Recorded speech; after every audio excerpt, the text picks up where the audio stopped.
কাছে এই দুটো পেন্সিল আছে। হ্যাঁ, আমি একটা পেন্সিল এখানে রাখলাম আর একটা এরকম করে নিচে রাখলাম।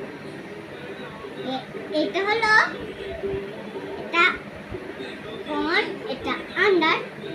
তাহলে তিনটা, এটা এটা হবে না, এইটাই হবে। বলো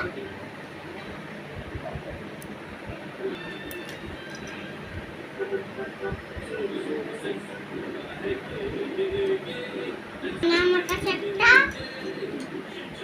অনেক জিনিস আছে, তো এই দুটো আমার কাছে আছে। হ্যাঁ, তাহলে আমি একটা একটা করে পুট করি। এটা হলো পুট আর অন দেখাচ্ছি। এটা উপরে লাগলাম, এটা অন, এটা যদি নিচে রেখে দিলাম